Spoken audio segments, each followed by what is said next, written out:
Alors, mesdames, messieurs, merci et surtout bienvenue dans votre magazine Grande Tribune.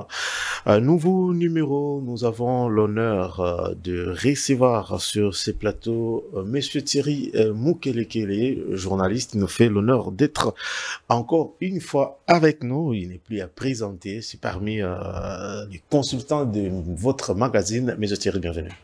Merci Daniel, merci aux amis avec qui nous allons échanger sur ce plateau que vous allez présenter bientôt. Mes condoléances aux élèves qui ont perdu une femme formidable, une mère pour plusieurs, une éducatrice. Et je parlais de Bonnette Elombe. Nous nous apprêtions avec Jean-Pierre Kayembe Tatou, qui, par l'entremise du général Kabwit Kasongo, on devait faire la visite dans son école pour donner des bancs. Cette nouvelle bouleverse beaucoup d'événements, beaucoup de choses. Je ne sais pas comment on va s'y prendre, parce que personnellement, je n'ai jamais été en contact physique avec elle. C'est au travers des échanges de WhatsApp qu'on a échangé. Donc, les derniers messages qu'elle m'a envoyés, je crois que c'était des adieux que je ne comprenais pas.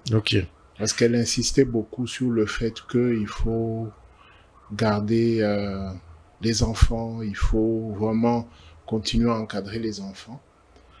Je ne sais pas, Kayembe Tatou, on n'a pas parlé avec lui, donc je ne sais pas, je ne comprends pas cette précipitation dans sa mort. Nous nous remettons seulement à Dieu, mais nous pensons que pour honorer sa mémoire, le général Kasongo du service national devra garder cette volonté d'aider l'école au travers cette personne merveilleuse qui nous a quittés hier matin.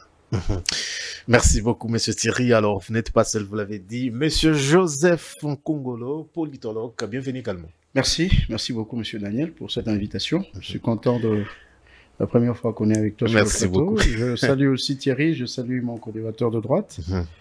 Je voudrais saluer aussi tous les téléspectateurs qui nous suivent en ce moment, avec espoir que nous allons être à la hauteur de vos préoccupations que vous avez soulevées. Mais un petit mot sur la dame qui est décédée. Franchement, elle était une femme très exceptionnelle. Je revois mon école primaire des années 70 et je n'ai pas trouvé une telle qualité d'enseignante. Franchement. J'avais des femmes très carrées, ne peut pas sourire à l'école, tu vois un peu. Et là, je revois une dame qui fait le contraire et qui le fait mieux et bien. Vous voyez, elle était très compétente. Mais ce que je regrette, c'est dans le chef de tout Congolais, quand on commence à construire une notoriété, on oublie souvent la sécurité. Ah, sûrement. On oublie la sécurité, on néglige d'autres aspects de la vie. Ça, c'est un problème très sérieux. Que ce soit dans le foot, que ce soit dans plusieurs secteurs, on construit une notoriété, on monte en stature, on monte en élévation, mais on oublie beaucoup ces aspects-là. Beaucoup, on oublie ces aspects. Je crois qu'il y a un coaching approprié pour ça, et il faudra évidemment que les gens commencent à apprendre à savoir se protéger quand on prend de l'ampleur. Merci beaucoup, M. Joseph. Alors, M. Nikez Kibel, je ne sais pas si bien prononcé les noms, vous êtes également, sentez-vous à l'aise. Merci et bienvenue. Oui, merci, c'est Nikez Kibel Beloka. Merci. Je suis journaliste d'investigation et spécialisé dans des questions de défense et sécurité et du terrorisme dans la région des Grands Lacs.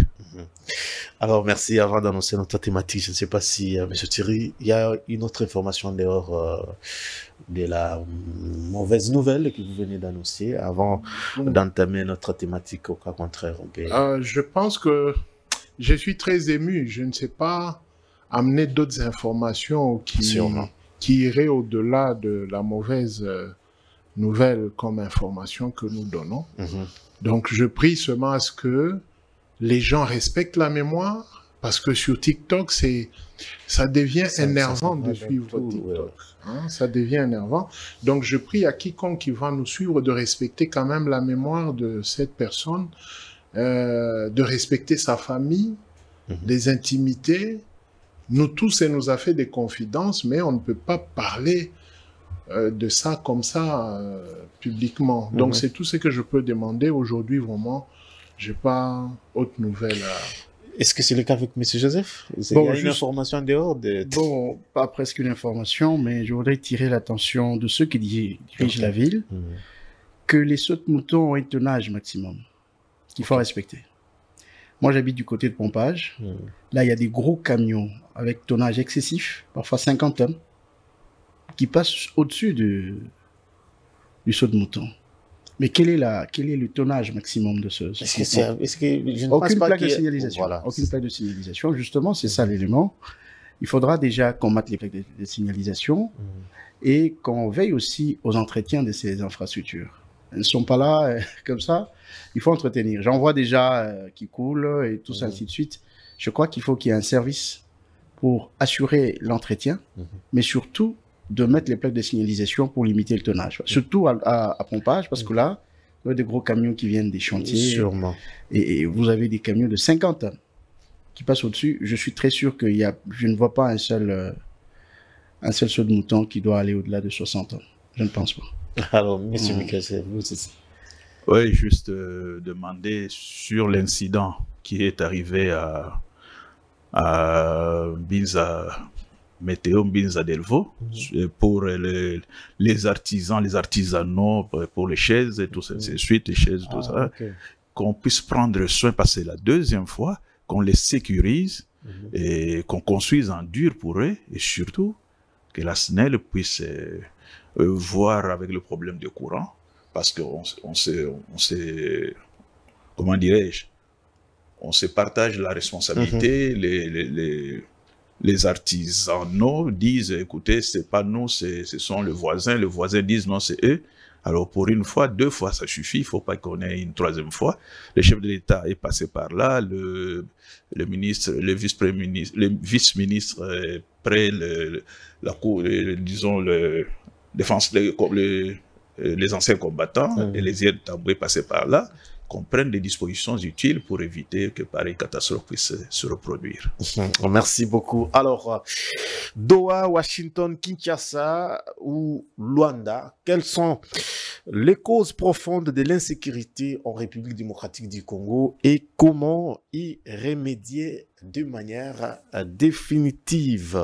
Alors, je voudrais déjà d'emblée accorder la parole en premier à M. Thierry Mukelekele qui va un peu de nous donner sa lecture de manière ramassée, d'abord de l'état de lieu de la situation sécuritaire en République démocratique du Congo aujourd'hui, et puis on va voir qu'est-ce qui a bloqué avec tout ce qu'il y a eu comme démarche et réunion pour que la paix revienne en République démocratique du Congo. M. Thierry. Bon, les aspects sécuritaires restent précaires. Et tout est volatile, hein? Tout est volatile, que ça soit la sécurité militaire, la sécurité civile, la sécurité alimentaire, la sécurité sanitaire. Donc la sécurité, en général, connaît des sérieux problèmes. Pourquoi? Parce qu'on ne veut pas mettre l'homme qu'il faut à la place qu'il faut. La question sécuritaire, elle peut être évoquée par tout le monde, mais elle ne peut pas être traitée par tout le monde. Mais aujourd'hui, nous voyons que c'est tout le monde qui veut traiter la question sécuritaire. Et malheureusement, le pouvoir se refuse de créer la gestion sécuritaire. Parce que la sécurité se gère. Si on n'arrive pas à la gérer, nous connaîtrons tout ce que nous sommes en train de connaître. Mon grand frère s'est présenté, vous avez suivi, mais est-ce que le gouvernement prend en considération ces interventions? Sûrement. C'est ça le problème.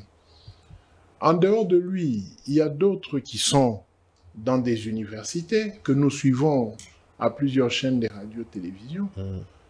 Mais c'est rare de les voir, même pour des simples consultations, autour de ceux-là que nous qualifions de décideurs. Vous ne pouvez prendre une bonne décision que si vous avez la matière et la technicité de cette matière. Mais malheureusement, même dans la sécurité, on va avec le militantisme.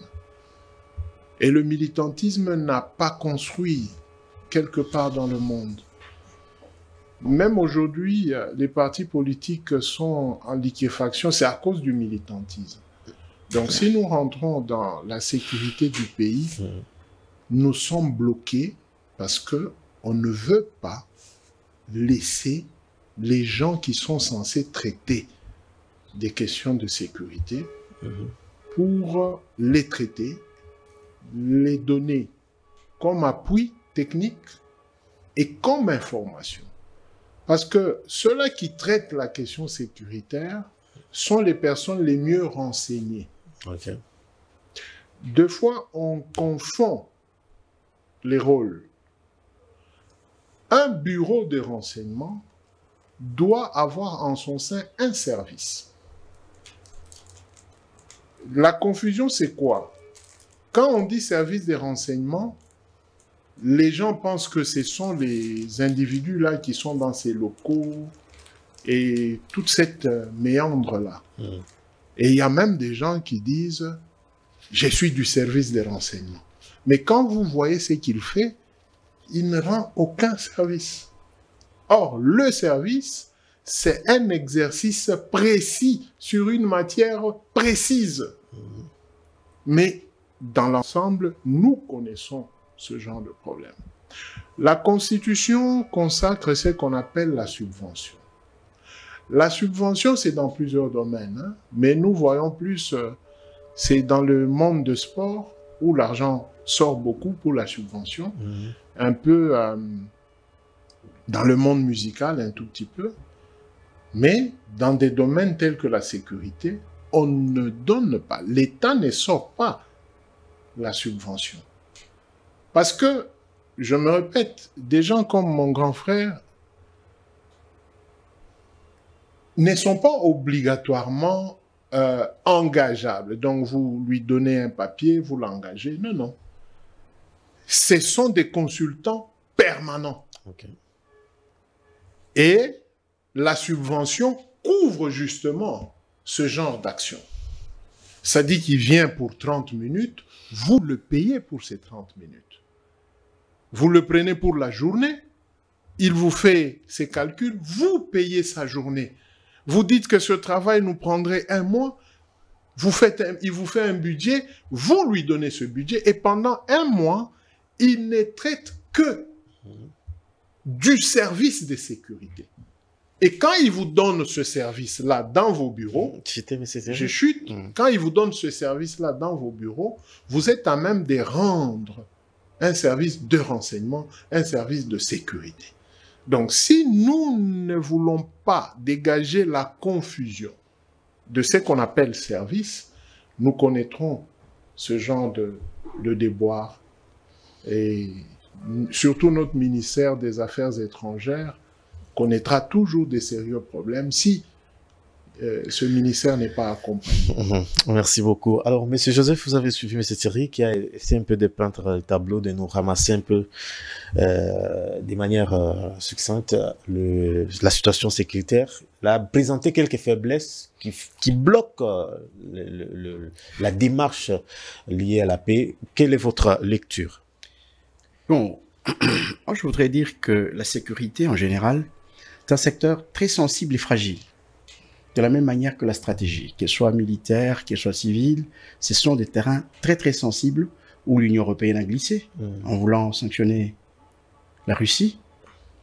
Ils se sont sanctionnés eux-mêmes, vous voyez. C'est très glissant, c'est très glissant. Alors, ce que je voudrais dire dans notre processus de paix, c'est que les difficultés que nous connaissons aujourd'hui, je les considère comme étant des difficultés apparentes, n'est-ce pas? Elles sont apparentes parce qu'on a commencé à attaquer le fond. On n'a jamais attaqué le fond de notre maladie.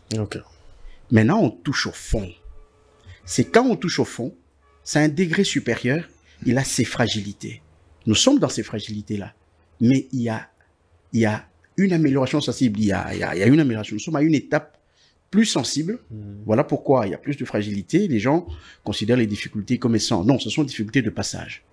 Nous sommes à un niveau qu'on n'a jamais atteint dans la recherche de la paix en République démocratique du Congo avec cette guerre de l'Est. Voilà pourquoi il y a certaines fragilités liées à la sensibilité de l'étape que nous avons atteint aujourd'hui. Voyez-vous? Regardez, c'est la première fois que nous sommes à Washington, par exemple. Okay. Or, vous savez que dans une médiation, la notoriété du médiateur compte beaucoup. Voyez-vous? Donc, à ce niveau-là, nous sommes aujourd'hui à Doha, nous avons immigré de Nairobi, Doha, ainsi de suite. Donc, c'est tout simplement pour vous dire que nous avançons, nous ne reculons pas. C'est ça mon regard. Okay. Donc, ce que les gens appellent difficulté, c'est justement parce qu'on attaque maintenant le fond. C'est-à-dire les véritables acteurs, les enjeux, n'est-ce pas, sont mis, n'est-ce pas, sont interrogés aujourd'hui. Voyez-vous? Regardez aujourd'hui, quand le président retire les carrés miniers, ça a bousculé le monde. Et regardez, depuis cette annonce, les choses ont bousculé pratiquement ce processus. Voyez-vous? Et toutes les difficultés liées à ça, pour un certain regard, ce sont des difficultés qui nous empêchent d'avancer. Mais moi, je considère que ce sont des pas, des grands pas, n'est-ce pas? Et on avance. Je crois que on est à un niveau qu'on n'a jamais atteint. Hier ou avant-hier, il y a eu des signatures qui ont été faites, n'est-ce pas, à Doha, et qu'aujourd'hui ou demain, il y a 2 jours encore aux États-Unis. Tout ça, on avance, on ne recule pas. Mais comme on a atteint les points les plus sensibles, voilà pourquoi il y a certaines fragilités que les uns considèrent comme des difficultés. Il n'y a pas de difficultés. Très bien. C'est ça. Donc, nous sommes dans les derniers virages. Je considère que nous sommes dans les derniers virages. Quand vous considérez le discours du président de la République à Bruxelles, c'est un discours d'un homme en position de puissance. Ok. Effectivement. C'est un discours de quelqu'un qui... C'est comme s'il nous révèle, lui, que le rapport de force sur le terrain a changé. C'est ce qu'il nous a dit dans ce discours. Voyez-vous? Ce sont des indicateurs qui nous montrent qu'on ne stagne pas.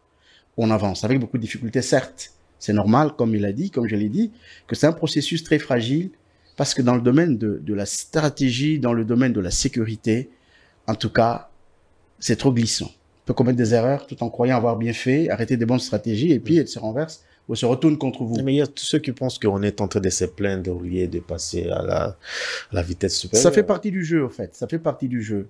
Vous savez, nous sommes dans une arène internationale, dans un conflit oublié. Il ne faut pas oublier ça. Un conflit oublié, alors que c'est l'un des plus grands conflits depuis la Deuxième Guerre mondiale. Voyez-vous? Et il n'est pas suffisamment médiatisé. Voyez-vous? Donc, ce que nous disons, si les autres appellent ça plainte, mais c'est ça le rôle d'une diplomatie. C'est ça le rôle d'une diplomatie. Pourquoi je vous ai dit que nous avons plusieurs regards. Il y a ceux, bon, citoyen Landa, il vous dira que quelqu'un se plaint, alors que c'est ça le travail du ministre des Affaires étrangères. Quand le président parle, qu'il tend la main, d'autres ont vu qu'il est en train de ramper, alors qu'en réalité, il montre qu'il est en position objective de puissance. Voyez-vous? Donc, nous sommes là pour essayer de donner une certaine opinion à l'opinion qui semble lire les choses de manière littérale, alors qu'elles sont de manière littéraire. Merci beaucoup. On a touché les fonds, alors je retiens. Alors, Monsieur Nkesia, vous aussi, comment vous analysez la situation de manière générale, jusqu'ici, la situation sécuritaire? Merci beaucoup. Je dois remercier d'abord le confrère Thierry. Effectivement, ce qu'il a dit est très, très, très profond. L'utilisation des intelligences, on ne le fait pas. Ça, c'est un problème. La qualité des animateurs. Non. Qualité des animateurs, vous savez, vous pouvez ne pas tout connaître. Okay. Mais si vous êtes entouré de bonnes personnes, si vous avez l'écoute, parce que l'écoute, c'est d'abord l'humilité. Si vous n'en avez pas, vous ne saurez pas. Si vous voulez soumettre les gens, vous ne saurez pas. Et c'est pourquoi je suis très touché par les paroles de Thierry. Parce qu'effectivement, ce n'est pas normal. Écoutez, moi, j'ai quitté Kinshasa en 98. J'ai fait 27 ans à l'Est. J'ai couvert tout l'Est, tous les grands lacs. J'ai écrit 10 livres. Et le dernier, c'est sur les rébellions rwandaises au Kivu. Ce livre s'achevait avec la chute de Kanyabayonga. Okay. Mais posons-nous la question, combien de gens ont lu ces livres? Les académies militaires, est-ce qu'ils m'appellent pour que je vienne expliquer? Parce que dans les livres, il y a les noms des gens. Aujourd'hui, nous sommes un pays où on se pose beaucoup de questions. vous imaginez que il y a au moins 41 officiers supérieurs et généraux qui ont été convoqués pour expliquer la débâcle de Goma et Bukavu. Mais c'est passé inaperçu. Si vous avez une armée, 41 généraux et colonels interpellés, je ne dis pas que tous ont péché, mais le fait que l'inspectorat général des forces armées les interpelle sur l'ordre de la hiérarchie, c'est-à-dire que nous avons un sérieux problème. Et le livre qui est à la fois géopolitique et géostratégique décrit la guerre, comment cette guerre a commencé, parce que c'est depuis 1996, bon, j'ai dit 2024, mais en réalité jusqu'à aujourd'hui. Jusqu'à aujourd'hui. Donc, confrère Thierry, merci beaucoup, ça me va droit au cœur. Pour revenir à ce que vous dites, effectivement, nous sommes dans les douleurs d'accouchement. Dans les douleurs d'accouchement, pourquoi? Parce que pendant une trentaine d'années, on nous a vendu du vent. Nous sommes passés de la guerre, des dialogues, des brassages, des mixages, ainsi de suite. Et au finish, 30 ans après, nous nous sommes rendus compte que nous étions en train de creuser notre propre tombe, la République démocratique du Congo. Joseph dit guerre oubliée, mais moi j'ajoute à dessein. Guerre oubliée à dessein. Parce que cette guerre a été portée par les États-Unis, par les anglo-saxons, les États-Unis en première position et la Grande-Bretagne. C'est eux qui ont donné à Kagame les privilèges de l'impunité. Ils peuvent tout faire, personne ne parle. Et donc c'est une guerre oubliée à dessein. Et aujourd'hui, regardez ce que l'Union européenne nous fait. L'Union européenne officiellement nous dit, bon écoutez, il faut trouver une solution. Mais l'Union européenne est en affaire avec l'Ouganda et le Rwanda. Aujourd'hui, l'Union européenne, à travers Total Energy, à travers la France, l'Union européenne finance la Rwanda Defense Force, c'est-à-dire l'armée rwandaise, pour combattre au Mozambique. Mais le Mozambique, c'est l'océan. Le Mozambique, c'est le bloc gazier. Ils veulent quitter la Russie parce qu'ils achetaient le gaz en Russie, mais ils veulent maintenant renouveler au Mozambique. C'est pour cela que nous disons que les discours que l'Union européenne tient pour le compte de notre pays, c'est un discours de fantaisie, c'est un discours d'hypocrisie. Tout autour de nous, c'est Total Energy qui fait les affaires. Congo-Brazza, c'est Total Energy. Angola, c'est Total Energy. Ouganda, c'est Total Energy. Rwanda, c'est Total Energy. Et nous, nous sommes où? Alors, ce qui se passe aujourd'hui, avec les négociations, c'est-à-dire qu'on est arrivé à présenter la maladie, à présenter, si vous voulez les termes peut-être forts, les virus qui rongent la République démocratique du Congo, en disant maintenant, les médecins du monde entier, venez, les spécialistes, venez pour qu'on soigne cette maladie. Et c'est ça, ça a commencé, le premier médecin, si vous acceptez ce terme, ça a échoué, c'était Nairobi. Vous voyez aussi ce que nous fait, j'allais dire William Ruto. C'est lui qui a porté, bien sûr à travers Uhuru, qui a porté les premières négociations de Nairobi. Ça a échoué, ça a capoté. Nous sommes allés en Angola, ça a échoué. Et aujourd'hui, nous sommes concomitamment Doha et Washington. Et là, nous devons, j'ai dit nous, c'est-à-dire la République, pas seulement le président de la République, mais la République.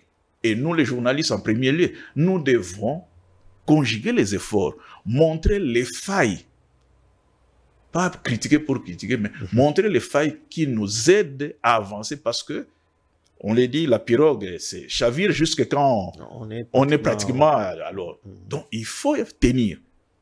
Tenir comme le président ukrainien tient. Vous avez vu, maintes fois, il a été ridiculisé, mais aujourd'hui, il est resté dans le dialogue, dans les débats, parce qu'il ne veut pas que son pays soit balkanisé.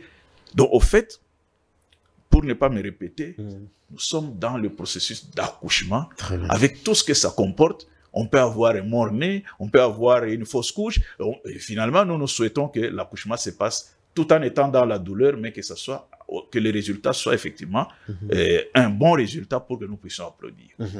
Alors, M. Thierry, vous avez suivi vos deux co-débatteurs. Quel est votre... Par rapport, d'abord, vous étiez en train de parler beaucoup plus le blocage à l'interne. Mais c'est quoi la part des responsabilités des partis aux négociations?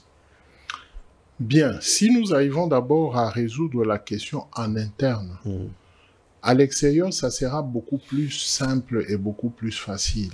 Okay. Parce que celui-là qui va à l'extérieur sera outillé suffisamment et aura un langage technique à présenter. Dites-moi, James Kabarebe est dans le pays aux alentours des années 95. Mhm. Il connaît la République démocratique du Congo. Lacs, fleuves, rivières, ruissellements, hein, jusque même les sentiers dans plusieurs villages. Mais face à lui, vous avez des Congolais qui n'ont même pas la géographie de la ville de Kinshasa d'abord, avant de parler du pays. C'est pourquoi j'ai dit la recommandation dans l'entame de ce sujet, quand j'ai parlé du vieux. Je ne l'ai pas lu, certes. Je l'ai suivi pendant longtemps.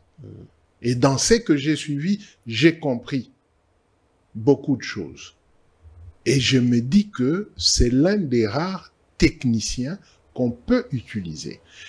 Je ne veux pas contredire Joseph, parce que nous sommes dans une émission pédagogique, mais je vais relever quelque chose.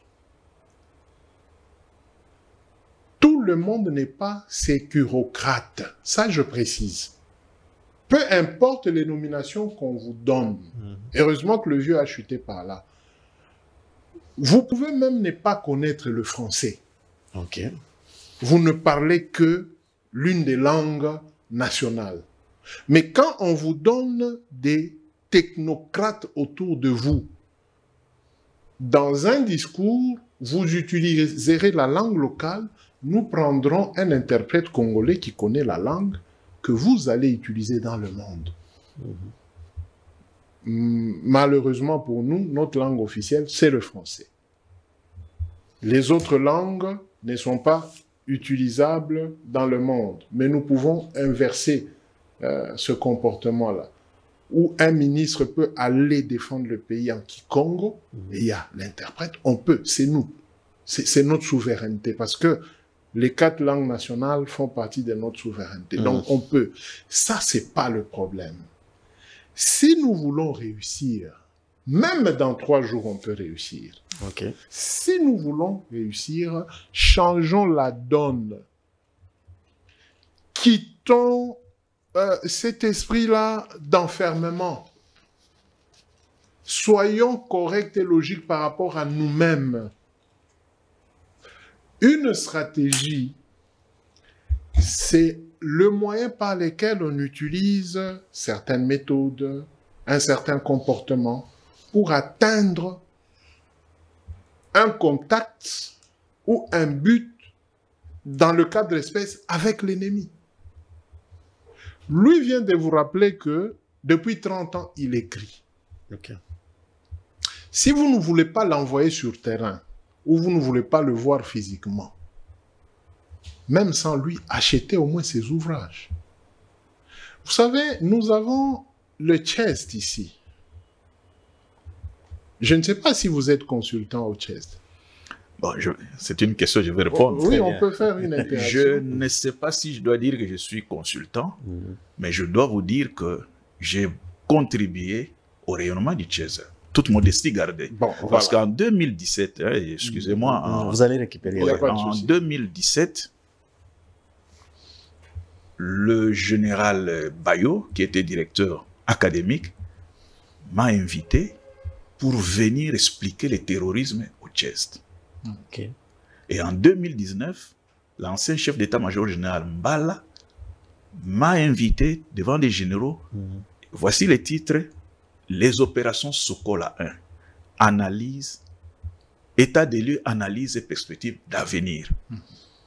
Donc, je viens un peu comme un acolyte, disons comme mes greffés, quand on m'invite, je viens, je parle et puis je parle, mais je ne suis pas sur les... De manière officielle. De manière officielle, non. Okay. Merci. Voilà les recommandations que moi j'ai toujours faites. Ça dit que l'intégrité ne s'achète pas, ne se loue pas, ou ne s'octroie pas par rapport à une certaine position ou un certain positionnement que vous avez.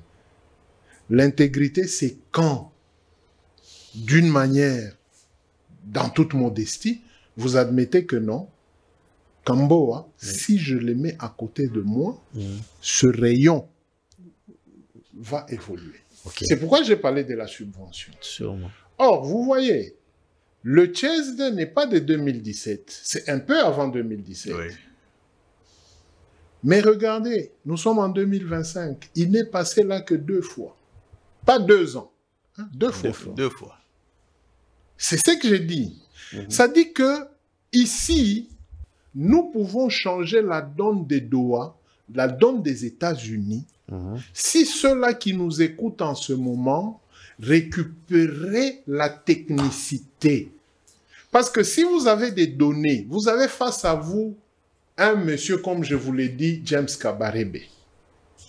Mais si en coulisses, vous avez le vieux Kibel en coulisses, qui connaît la méandre de l'Est, ça dit que tout ce que l'interlocuteur rwandais va vous dire, vous avez quelqu'un qui connaît l'Est et qui connaît les Rwandais, et qui connaît le Rwanda, et qui connaît la géopolitique, la géostratégie, la géosécuritaire du coin, parce qu'il a vécu là-bas. Le mal chez nous, c'est quoi?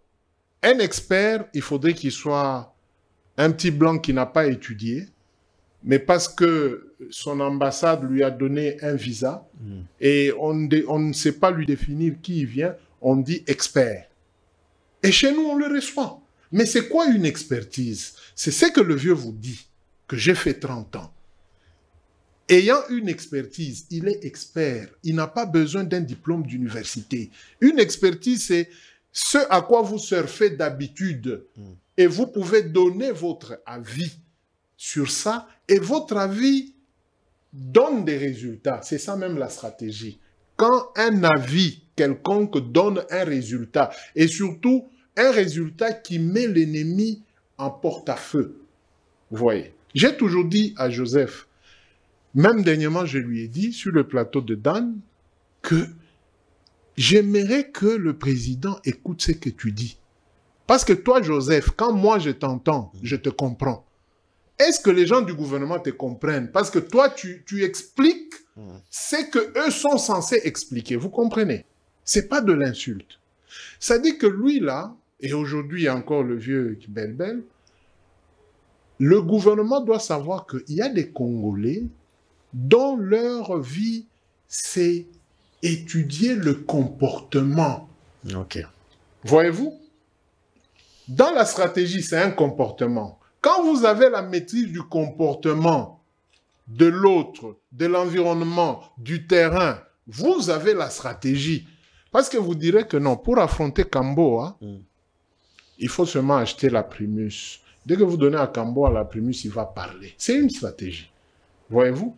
D'où j'insiste en disant que nous pouvons changer la donne au niveau des Doha si un moment en interne nous nous maîtrisons.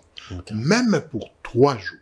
Nous décidons, nous disons que ok, on va continuer avec Doha, on va continuer avec les États-Unis, mais nous convoquons tel, nous convoquons tel, nous convoquons tel, nous tenons un atelier. Parce qu'avec lui, il faut lui accorder un atelier, pas une conférence. Dans une conférence, ça sera, les Bangala disent licolo, licolo. Mais un atelier, c'est un ensemble de cours que vous recevez dans un timing bien réduit. C'est ça. Mais ça ne va pas coûter à la République. CHESD ne va pas changer. CHESD restera CHESD. Mais quand des généraux sont dans un atelier, on leur peint le tableau de l'Est. On leur dit qu'à tel village, vous trouverez des autochtones. À tel autre village, il y a eu des déplacés qui sont là, ça fait 5 ans. À tel autre village, ces déplacés-là sont là, ça fait 20 ans. Entre ceux de 5 ans et de 20 ans, moi, je vous conseillerais de traiter avec ceux qui ont 20 ans. Vous comprenez? Mais quand vous venez, vous dites que tout le monde est mauvais, tout le monde est infiltré, je ne sais pas si le vieux va me contredire, ça va vous compliquer. Mais lui, là, il vous dira que non, ces gens-là quoi qu'ils ont la physionomie rwandaise, nous pouvons traiter avec eux parce que tout ce qui est congolais se passe en eux. Mais les autres, comme ils ont 5 ans, avec tout ce que j'ai vécu avec eux pendant 5 ans, ça ne peut pas passer. Nous pouvons les garder comme congolais, mais nous pouvons les contourner. C'est pourquoi il vous a parlé des 40 quelques généraux qui ont été interpellés. Qui ont été interpellés, mais et après? Voilà. Et après, c'est ça la question. Et ces généraux sur terrain, ont-ils, étant venus de Thiès, ont-ils la connaissance de terrain comme lui? Est-ce que monsieur vous donnez l'impression... Je vais dire juste un mot, hein, okay. Parce que bon, on ne vient pas frapper... Non, Thiès, loin de là. Mais je vais dire un mot. Comme j'ai dit en 2017, en 2019, je suis venu au Thiès parler du terrorisme. Comme par hasard, en 2024, je tombe sur un syllabus du Thiès, quelqu'un qui donne cours de terrorisme au Thiès. Il dit jusqu'aujourd'hui qu'il n'y a pas de définition du terrorisme. Et il ne fait même pas allusion à son passage. Même pas à mon passage, au terrorisme qui est à l'Est. Parce que nous avons un terrorisme islamiste. Tout à fait. Donc il vient, il dit la définition des États-Unis, la définition de la France. Je dis, mais ça c'est grave. Les colonels et les généraux qui sont dans cette salle-là ont affronté le terrorisme. Et vous venez, vous leur dites qu'il n'y a pas de définition du terrorisme. C'est pas possible. Bon, c'était une parenthèse. Vraiment. Les gens de Thiès doivent nous excuser. Question, mais monsieur Thierry, on laisse un peu le temps, monsieur Joseph au Sinon-Risque, parce que j'avais l'impression, qu'est-ce que vous pensez que le gouvernement traite la question sécuritaire beaucoup plus sur le plan politique et sécuritaire? Vous allez répondre peut-être après. Monsieur Joseph, votre réaction, et puis on va avancer. Bon, il y a 2 niveaux où nous devons nous mettre d'accord. Notre guerre, c'est une guerre de l'extérieur. De l'extérieur seulement? Oui. Okay. La guerre de l'Est, elle n'est pas venue de l'intérieur. Okay. C'est une guerre qui vient de loin. Voyez-vous? C'est une guerre qui a été formatée dans les milieux des démocrates. On l'a dit tout à l'heure, le Rwanda qu'on a armé comme étant le commissionnaire de cette guerre, elle est venue de l'extérieur. Les parrains de cette guerre sont à l'extérieur. Les acteurs de cette guerre sont à l'extérieur. Ils sont connus. Connus. Okay. À l'extérieur. Voyez-vous? Et même les enjeux, on nous a plaqués, on nous a fait découvrir notre importance dans le monde à partir de cette guerre. Du moins, dans la grande opinion, hein, la grande majorité des gens, des Congolais, ils ne savaient pas ce qu'ils pesaient dans le monde. Beaucoup ne savaient pas. C'est à partir de cette guerre qu'une grande partie de l'opinion a compris ce que vaut le Congo, ce que pèse le Congo dans l'opinion internationale. Voyez-vous? Donc, on nous a tout imposé. Voilà pourquoi je voulais à peu près dire à Thierry que la fin de cette guerre ne dépend pas de ce dialogue qu'on va faire. Non. Ce dialogue, c'est une stratégie secondaire. Mais en réalité, la fin de la guerre ne viendra pas du dialogue. Il ne faut pas qu'on puisse se rêver. Kabila, qui était au pouvoir, il est en dehors de l'orbite. Il était dans l'engrenage quand il avait le pouvoir. Il était un gardien de ces intérêts-là. Il a collaboré. Voyez-vous? En dehors du pouvoir, il ne pèse plus pour mettre fin à cette guerre. Je vous le dis. Il ne pèse plus? Il ne pèse plus. Plus rien. Ah, bien sûr, je vous dis, la personne qui pèse, je vous dis que Kabila, tant qu'il était au pouvoir, il avait les manettes. Aujourd'hui, il n'est plus au pouvoir, il est en dehors de l'orbite. L'effort de Nairobi, c'est pour rentrer dans l'orbite. C'est pour rentrer dans le jeu. Mais on a l'impression qu'avec tout ce qu'il y a comme partenaire Doha et ainsi de suite, on nous renvoie à l'interne pour terminer. Ne vous en faites pas, c'est tout ce qu'ils peuvent dire. Okay. C'est tout parce que eux là, Doha, peut-être vous ne connaissez pas Doha. Doha, c'est à peu près l'Égypte bis des États-Unis. Doha et Égypte émergent du budget américain. Comprenez? Donc ce n'est pas par hasard qu'on a Doha. Okay. C'est pas par hasard qu'on a Doha. Voyez-vous? Boulos récemment dit que c'est un conflit interne. Comment vous voulez que... C'est des histoires. C'est tout ce la guerre dire. vienne à l'extérieur. C'est tout ce qu'ils peuvent dire. En réalité, je crois que nous avons un expert à côté de nous. S'il me dit ça, ça va m'étonner. Ça, c'est la première chose. Ça, c'est la première chose. Donc, les parrains, tout vient de l'extérieur. L'intérieur, pour nous, c'est d'embellir le jeu, tout simplement. Essayer de rassembler à l'intérieur, essayer de faire bloc. Mais en réalité, c'est pas ce bloc-là qui va terminer la guerre. OK? Deuxième élément important. Je crois que nous avons beaucoup parlé sur c'est qu'on appelle les intelligences stratégiques. Tout ce qu'on a dit, ce sont les intelligences stratégiques. Mais regardez la faiblesse des intelligences stratégiques. C'est quoi, en fait, les intelligences stratégiques? C'est tout ce qu'on a dit ici. Ouais. Vous mobilisez les informations, les connaissances, les savoir-faire et les savoir-faire faire. OK? Mais est-ce que nous avons des acteurs à titre, appropriés, pour prendre ces connaissances, les amener dans l'arène internationale C'est l'inquiétude de M. Thierry. Mais justement, c'est ce que je vous dis. Les connaissances sont là. Je vous dis que les connaissances sont là. OK. OK? Il a dit. Je crois que mon voisin de gauche... De droite. De droite. Il a dit aussi. Mais il faut un porteur de ces pensées. De les amener dans l'arène, là où on se discute la sécurité de l'Est de la République. Pour les défendre là. Parce que les régimes en manquent. Mais il les a mis dans le livre. Il les a mis dans le livre. Mais comprenez ces livres, c'est ça la grande question. Non. Je dis ceci. Je dis ceci. Ces connaissances. Les stratégies, les intelligences stratégiques, les avantages qu'on peut avoir sur papier, c'est d'avoir toutes ces connaissances. Mobiliser toutes ces connaissances. On vous réunit et tout ça, vous arrêtez de stratégie. N'est-ce pas? Vous donnez des recettes. À qui? À qui? Pour faire quoi? A-t-il la capacité de le faire? Il faut pénétrer. Mais Kabila était là, il a fait 18 ans, il connaît la guerre. Okay. Pourquoi il n'a pas bousculé les lignes? Pourquoi il n'a pas bousculé les lignes? Comprenez? Donc, moi, je dis toujours que il faut, certes, il faut avoir les intelligences stratégiques, il faut avoir des gens qui réfléchissent, qui ont des informations, qui ont des connaissances, qui ont aussi des savoir-faire. Mais encore, faudra-t-il que ceux-là s'investissent dans un homme engagé, capable d'apporter ses pensées dans des sphères élevées où ils peuvent être écoutés pour bousculer la machine et mettre fin à la guerre. Je crois que c'est à cet exercice que nous sommes en train de faire aujourd'hui avec Félix. Peut-être pas de manière parfaite, beaucoup plus efficace, mais au moins ce courage d'apporter ce dossier au niveau où il est aujourd'hui, il mérite un soutien. Et pour le soutenir, là, il ne suffit pas d'avoir un dialogue. Okay. Ah oui, parce que nous sommes Congolais. La République n'appartient pas à Félix. Pourquoi le dialogue vous dérange comme ça? Le dialogue ne me dérange pas. Je ne voudrais pas en faire une priorité aujourd'hui pendant ce temps. Le dialogue ne me dérange pas. Mais ce n'est pas une priorité pendant ce temps. Ce n'est pas non plus une condition sine qua non pour que la guerre prenne fin. C'est ce que je veux dire. Mais, par stratégie politique, c'est tout à fait normal qu'on rassemble suffisamment, n'est-ce pas, pour faire un bloc. Comprenez? C'est pour faire un bloc. Mais vous confirmez quand même que c'est parmi des séquences à prioriser. Pas priorité, c'est ce que je refuse. C'est une nécessité, certes, mais pas une priorité pour l'instant. Voilà. Merci beaucoup. Vous avez également quelques minutes, bien que vous avez 5 minutes récupéré. Allez-y. Au fait, je partage son point de vue et je peux juste dire un petit mot. Le 14 décembre 2024, le chef de l'État de la République démocratique du Congo, Félix-Antoine Tshisekedi, et du Rwanda, Paul Kagame, devaient se retrouver à Luanda pour signer le plan de paix. Kagame n'est pas venu et Kagame a dit, vous devez mettre dans ces plans-là le M23. C'est ça les pièges.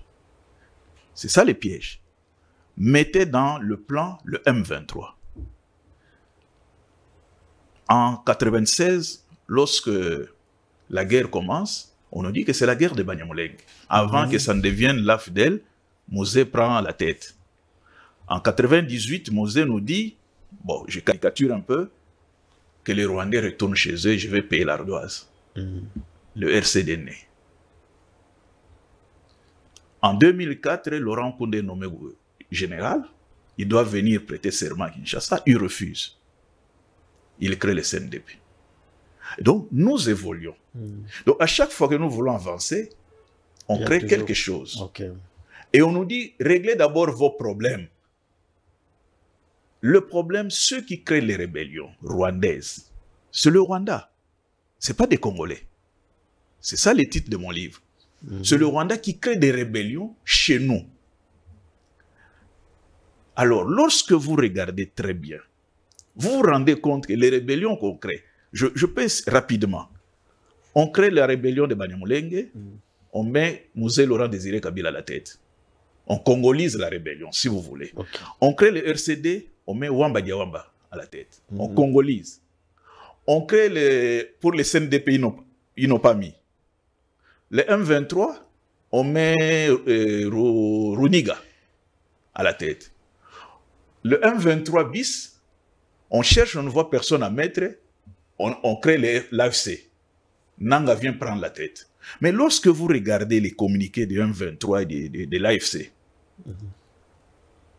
de juin à septembre, sur le papier, le M23 avait disparu. Tout le monde était devenu AFC. Okay. Mais dès qu'on a relancé Doha, les négociations, oui. Nanga n'est pas dans les négociations. C'est le M23 qui reprend les négociations. Donc ces jeux-là, si nous ne les comprenons pas, nous n'allons pas nous en sortir. Et donc, là, ce qui nous arrive, c'est une guerre d'agression nous imposée. Pourquoi? Parce qu'il faut comprendre le Rwanda. Au Rwanda, le pouvoir s'octroie par le sang. Comme il n'y a que 3 communautés, ou si vous voulez, 2 grandes communautés, les Hutus et les Tutsis, quand les Tutsis prennent le pouvoir, les Hutus deviennent des réfugiés. Et vice-versa. Dès 59, d'abord avant 59, c'était la monarchie Tutsi. Les Hutus étaient des réfugiés. Avec le vent des indépendances, les Hutus ont pris le pouvoir. Les Tutsis, donc Kagame, sont devenus des réfugiés. 30 ans après, ils sont revenus. Les Hutus sont où? Ils sont chez nous. C'est ce qu'on appelle les FDLR. Et le Rwanda vous dit, pour nous, les FDLR, c'est une question existentielle. C'est-à-dire quoi? Nous tous au pouvoir, nous ne pouvons pas accorder aux Hutus de revenir et prendre le pouvoir. C'est ça la question. Une menace permanente. Et on nous la colle. On dit, c'est vous qui les gérez. Donc, nous, pour parler avec vous, vous devez d'abord exterminer. Hein, on dit neutraliser. En termes militaires, en termes stratégiques, neutraliser, c'est-à-dire tuer. Tuer d'abord tous les Hutus qui sont chez vous là-bas, et après nous allons négocier. Donc, on nous donne même, on nous demande de tuer à leur place. Vous comprenez? Alors, par après, pour embellir, on cherche des gens, Senko et CC, venez faire, non, le problème est interne. Il faut d'abord résoudre le problème à l'interne. À l'interne, il n'y a pas de problème. À l'interne, nous avons nos problèmes de tous les pays. On mange mal, il y a les embouteillages, il y a l'insécurité, tout. C'est ça le problème. Le banditisme urbain, les groupes armés et Mobondo, tout ça. Mais le vrai problème dans la guerre d'agression, il est rwandais. Et soutenu par les grandes puissances anglo-saxonnes. Merci beaucoup. Mais sur votre réaction et puis ma question par rapport à la gestion de la question sécuritaire. Bon, en tout cas, jusque-là, moi, je n'avais pas abordé la question du dialogue en interne. Je n'ai pas abordé Nairobi, Joseph Kabila. Non. Moi, je parlais sur la technicité.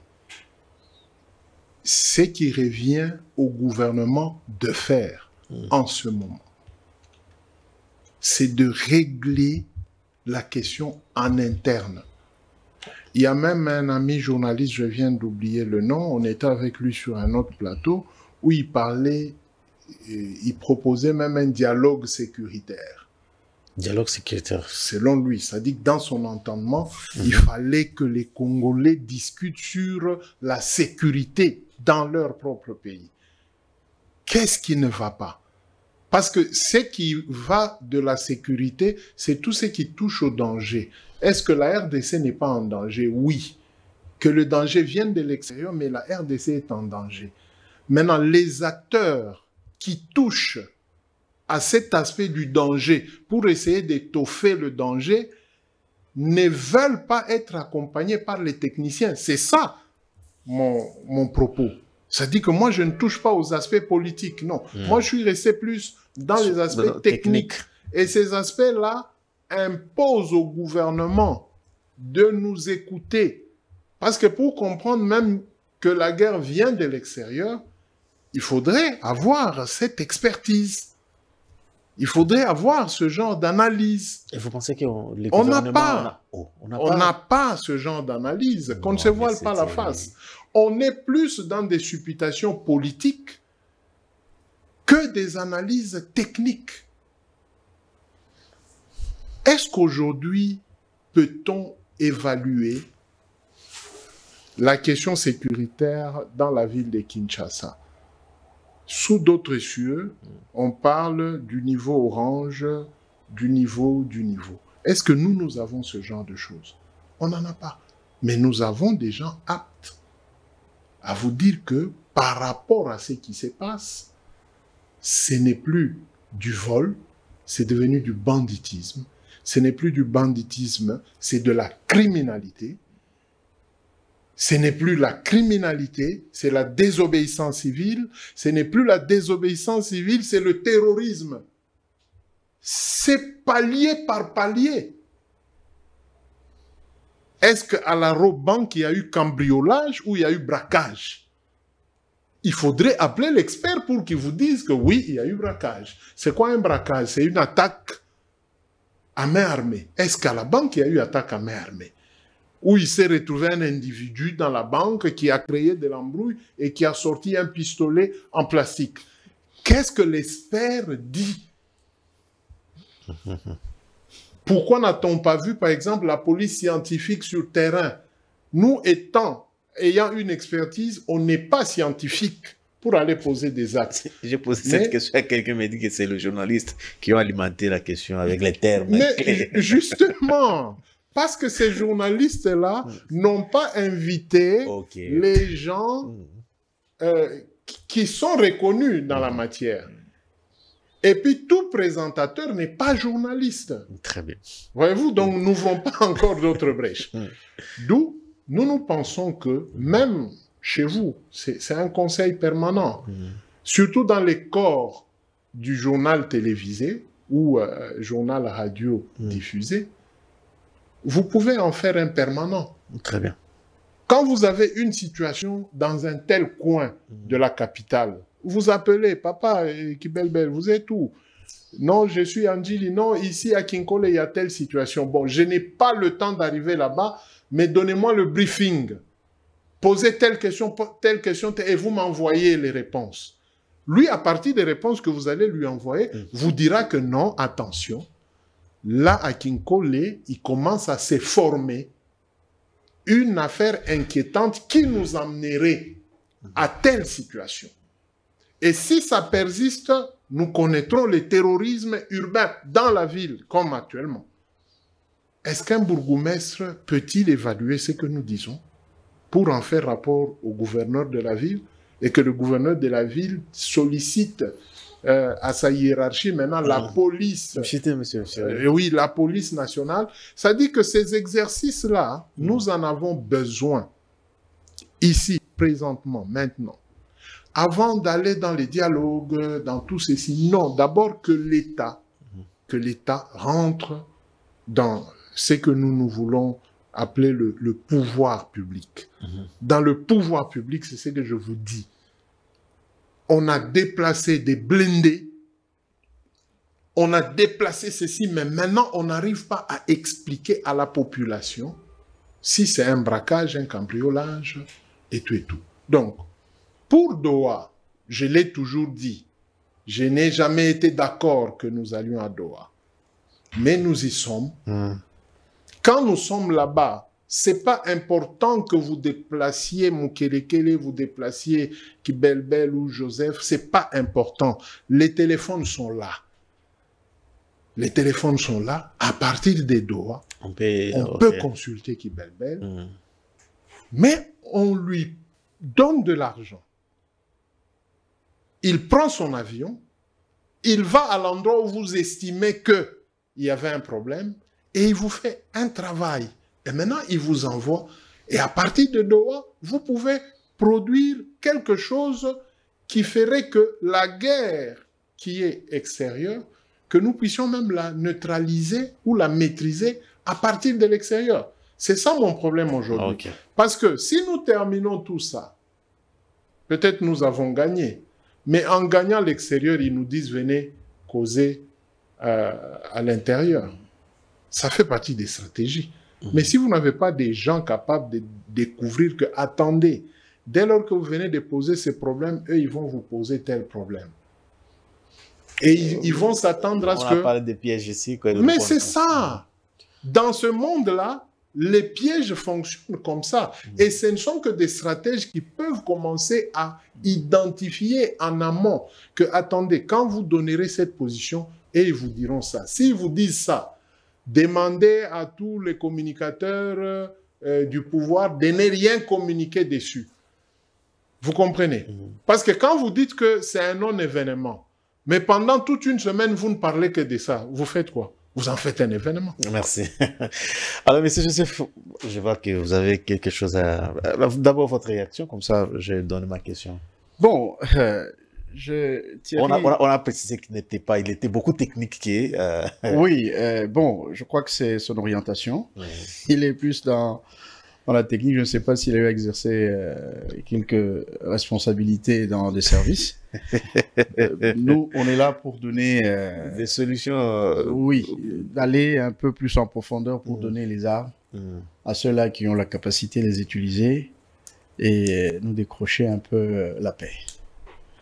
C'est un peu ça. Alors, comment la question reste posée, comment remédier définitivement? Nous sommes en train de partir petit à petit vers la fin. Comment? Parce que apparemment, Doha, Washington, on est maintenant à l'air. On ne sait pas qu'est-ce qu'il faut exactement faire. Je vous ai dit que nous ne sommes pas en l'air. On doit rester sur le plan technique, comme M. Thierry le disait. Je vous ai dit que nous ne sommes pas en l'air. Nous attaquons le fond du problème. Les fragilités qui sont liées à la sensibilité du dossier font voir au citoyen lambda qui n'a pas la meilleure lecture de l'avancement des choses que nous sommes en l'air. Mais en réalité, nous sommes dans la ligne droite, dans les derniers virages pour mettre fin à cette guerre. OK? C'est là où nous sommes. C'est pourquoi je vous dis que quand vous faites une bonne observation du comportement des acteurs en présence, de l'impact sur terrain, je vous dis, justement, vous savez, les guerres, elles sont compliquées. La guerre 40-45, c'était pas terminé en un jour. Quand il y a une démobilisation des troupes, bon, il va rester des petits bandits, voler ici à gauche, ainsi de suite. C'est comme notre guerre. Vous savez qu'elle a mis un arrêt? Est-ce que vous savez ça? Comment ça? Ah oui, la progression, la vitesse de progression qu'elle avait, elle n'a plus aujourd'hui. On a tendance, on s'habitue petit à petit, ça perd. On ne s'habitue pas, on ne s'habitue pas, ce n'est pas venu par hasard. Ceux qui sont venus à la guerre, leurs objectifs n'étaient pas de s'arrêter là où ils sont, c'est d'aller plus loin. Parce qu'ils sont arrêtés là, c'est qu'il y a eu un frein quelque part. Okay. Il y a eu un frein. Ce n'est pas qu'ils l'ont voulu, non. Ils veulent plutôt récupérer les 3 grandes provinces, c'était leur premier objectif. Quand la guerre s'est arrêtée là, c'est qu'il y a eu un frein. Mais aujourd'hui, c'est vrai qu'il n'y a même pas habitude, ils ont tenté de mettre des institutions sur place et tout ça, ça ne tient pas. Par contre, la guerre s'est affaiblie sensiblement. La guerre s'est affaiblie sensiblement. Parce que la guerre, il n'y a pas que la violence brute, il y a tout l'engagement, il y a les motivations, il y a des moyens et tout ça. Je vous dis qu'aujourd'hui, la guerre est totalement dégarnie. Ah, voilà. Je vous dis que la guerre est dégarnie aujourd'hui. Okay. Elle est dégarnie. Regardez le président de la République qui dit à Kagame que j'attends une offre de paix de ta part. Ça veut dire, lui qui a une masse d'informations avec lui, il connaît l'adversaire, il connaît ses moyens, il connaît aussi ses difficultés. Kagame dit à ses troupes que malgré les drones turcs que le président a acquis, nous ne savons pas, c'est Kagame qui nous apprend ça. Il dit, nous aussi, nous allons acheter. Vous comprenez? Ça veut dire qu'il y a quelque chose qui bouge sur le terrain, qui fait qu'on commence, nous, qui apparaissons au début comme étant faibles, on commence à prendre des ailes, de plumes. Vous comprenez? Et je suis très sûr. C'est pas cette attitude qui bloque les processus de se croire être à mesure de... Nous ne nous croyons pas. C'est un constat. Quand le rapport de force change sur le terrain, on ne se croit pas. C'est un constat. C'est un constat. Ce qui est vrai, c'est qu'il y a eu une série de sanctions. C'était pas au hasard. Il y a eu une série de sanctions, ça veut dire il y avait déjà un processus de renversement des rapports sur le terrain. Ça commence par là. Aujourd'hui, les choses sont allées plus en profondeur. Le président veut signer un deal avec les Américains. Il dit non, tant qu'il n'y aura pas fin de guerre, il n'y a pas de signature de deal. Ah voilà pourquoi c'est justifié. Ben voilà. On l'accusait que c'est lui qui Absolument. Je vous informe que la signature qu'il y a eu à Doha, c'était autour des hommes d'affaires américains qui sont allés influencer le processus. Parce que le président a refusé de signer. Donc c'est pour vous dire que nous avançons et que, en tout cas, nous sommes en position un peu... Mais pourquoi on attend toujours les secours à l'extérieur alors Parce que la guerre vient de là. Ce sont les acteurs de la guerre. Il ne faut pas se tromper là-dessus. Je vous ai dit que tout ce qui se passe à l'intérieur, oui, n'est-ce pas? Mais la guerre est à l'extérieur. Les acteurs et les parrains de la guerre ne sont pas avec nous ici. Ce n'est même pas le Rwanda. Donc c'est là où le président se trouve pour l'instant. Il est dans ceux-là qui ont commencé la guerre. On vous l'a dit, ce sont les anglo-saxons. Ce sont les anglo-saxons. C'est là où se trouve la guerre. Et c'est de là qu'il va se terminer. Et je vous dis que même la France ne peut pas terminer cette guerre. Il fallait que les Américains eux-mêmes, les anglo-saxons eux-mêmes terminent cette guerre. Je vous le dis. Oui. Donc, c'est pour vous dire tout simplement que nous sommes dans le bon chemin. C'est vrai qu'il y a beaucoup de difficultés pour avancer, mais on avance à petits pas. Et je suis très sûr que cette guerre prendra fin là, à l'extérieur, c'est pas sur le terrain. Et il y a même des engagements de cette guerre-là sur le terrain. Il y a des engagements. Moi, je suis en contact permanent avec des gens qui sont à l'Est. Ils vous disent qu'il y a même d'autres positions qui sont dégarnies par le M23. Dégarnies par le M23. Donc, vous comprenez qu'il n'y a plus suffisamment de moyens pour financer cette guerre. La communication. Vous savez, la guerre, c'est tout un système. Il semble qu'aujourd'hui, ils sont maintenant en deçà du système et il faut trouver une voie de sortie. C'est la question, la grande question. C'est pourquoi le président a dit à Kagame que j'attends ton offre au lieu que tu sortes la queue entre les pattes. J'attends ton offre de paix pour qu'on se sépare en tant que des hommes d'État. Alors, monsieur Nikes, à vous également. Comment finir on a suivi de manière technique tout ce qu'il faut, les moyens qu'il faut mettre en place pour que la guerre termine. Est-ce qu'il y a quelqu'un qui peut, à quoi peut aboutir la démarche du gouvernement congolais aujourd'hui? Est-ce je ne sais pas si vous partagez la même position que M. Joseph, qui pense qu'on est dans la posture, pas des faiblesses, mais d'un homme fort. Il faut dire que l'homme le plus puissant du monde, c'est pas Trump. Ce sont les hommes d'affaires, les multinationales. Si vous prenez Trump comme multinational, il est fort. Mais comme simple président des États-Unis, il n'est pas fort. C'est comme ça que toute sa diplomatie se base sur l'économie, sur les affaires, les taxes, les surtaxes, ainsi de suite. Donc l'homme le plus puissant du monde, ce sont les multinationales. Et c'est chez eux que nous sommes allés frapper. En disant, bon, écoutez, nous avons des matières. Il y a quelques fronts qui marchent très bien. Front diplomatique, front économique, front médiatique. Bon, bientôt, il y a même un petit front religieux qui s'ouvre aussi. Ce sont ces fronts-là qui amèneront à la fin de la guerre. Mais si ces fronts-là, des fois, il y a contradiction. Mais oui, parce que pendant 30 ans, nous avons rêvé. Ils ont mis des dispositifs de telle sorte que nous ne puissions pas nous relever. Nous avons parlé de brassage. Parce que quand on parle de brassage, les gens ne voient que l'armée. Mais c'est tous les services de défense et de sécurité. Dans des villages, qui donnent les renseignements. Mais ce sont les gens qu'eux, ils ont installés dans des villages. Parce que Kinshasa n'a amené que des chefs. Directeur de la NER, directeur de ceci. Mais ceux qui récoltent les renseignements. Les policiers, on dit une police de proximité. Mais qui tient cette police de proximité dans des villages qu'ils comptent? Ce sont eux. Donc, ils avaient miné tous les services. Je vous dis par exemple, lorsque dans les 1+4, ils ont pris la défense avec Azarias Lubero, ils ont pris poste de télécommunication. Vous vous rappelez? Mais aujourd'hui, la guerre, vous ne pouvez pas faire la guerre. Les guerres aujourd'hui sont avant tout médiatiques, télécommunicationnelles, si vous voulez. Et ils ont géré ça. Pendant 6 ans, dans les 1+4. Au fait, c'est dire que, c'est vrai, nous avons besoin d'aller vite. Parce qu'il y a eu plus de 6 millions de morts. Il y a des déplacés. Mais le problème, ils ont très bien boutiqué, ils ont très bien astiqué, avec beaucoup de pièges. Si bien que nous devons déceler tout cela pour nous relever. Tout à l'heure, j'ai parlé des FDLR. C'est tout un problème. J'ai parlé des réfugiés. Regardez, ils ont refusé l'échange, la tripartite ACER, Rwanda, RDC. Ils sont allés faire la tripartite Rwanda, M23, ACER. Mais c'est des choses. C'est pourquoi le front médiatique, le rôle de la presse, c'est aussi d'anticiper, faire la veille.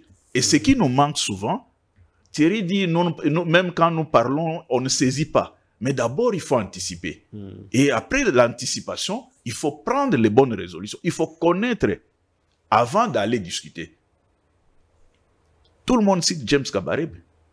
On cite les gens du M23. Mais ils ont plus de 15 ans dans les mêmes problèmes. Or, chez nous, à chaque délégation, il y a des nouvelles têtes. Des nouvelles têtes. On reprend à zéro.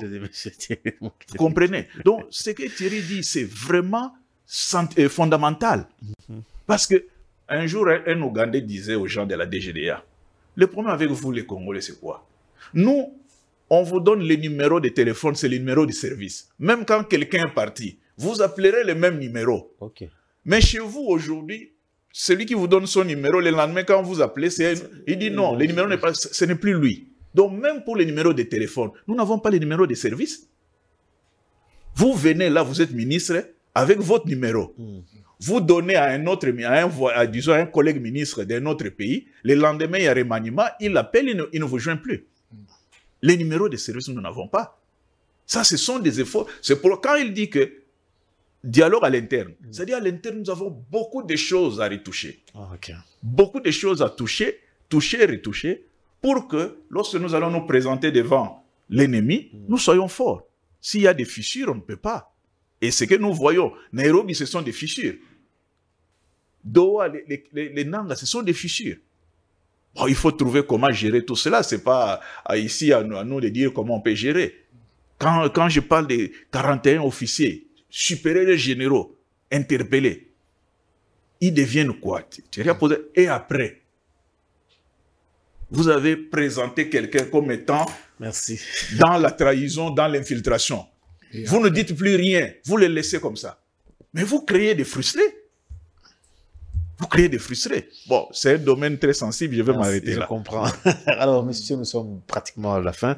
On retient quoi des manières ramasser votre message et quelques recommandations? Bon, moi j'ai confiance, hein, parce que vous savez, pour répondre à Joseph, j'avais traité le dossier de Kyungu Mutanga Gédéon.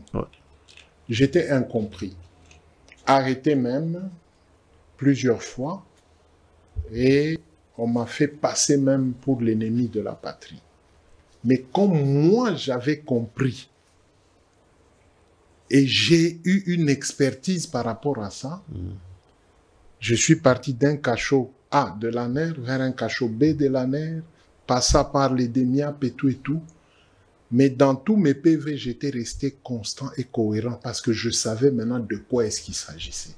Nous avions la communauté internationale dans ce dossier-là, représenté par la mission des Nations Unies au Congo.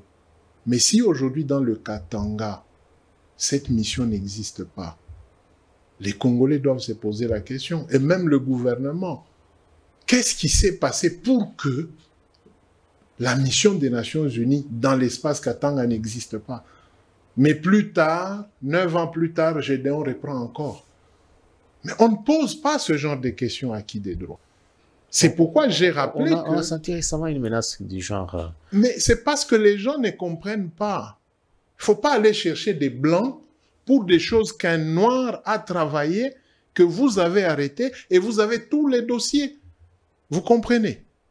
Lui n'a pas été arrêté, mais il a un dossier de 30 ans. Même si vous n'allez pas l'engager, je précise, utilisez au moins le manuel.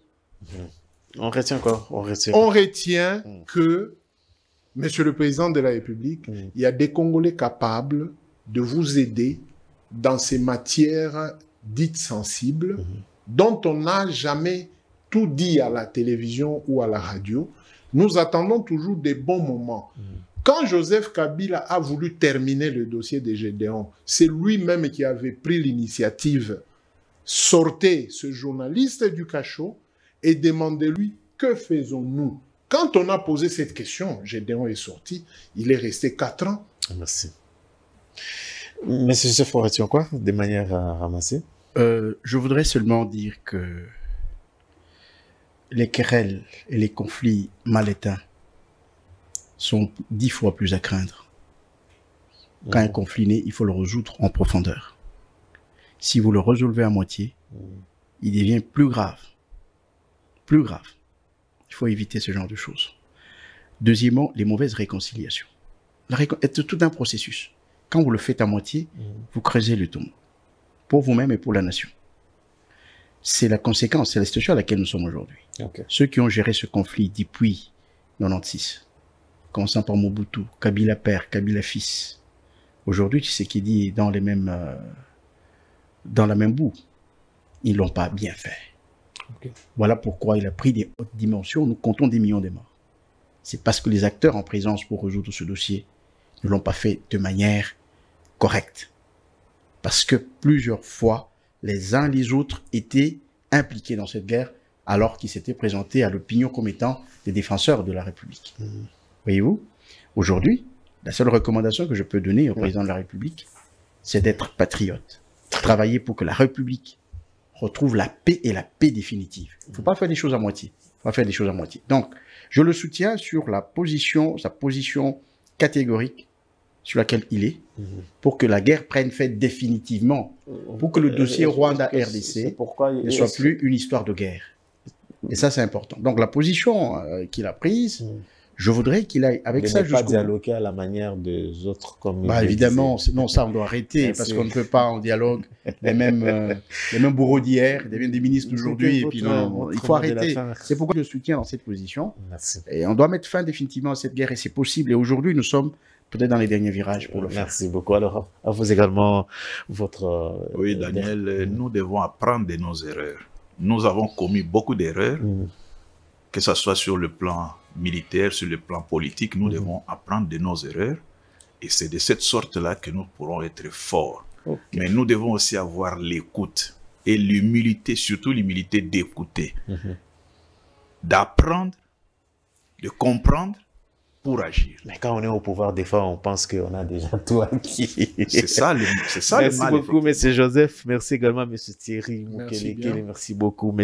Kibelbel. C'est un honneur pour nous à chaque fois de vous retrouver sur notre plateau. Vous ne savez pas ce que ça nous fait. En tout cas, nous vous disons sincèrement merci au nom de la grande tribune. Mesdames et messieurs, c'est la fin de ce magazine. Je vous retrouve demain à la même heure. D'ici là, portez-vous bien. Au revoir.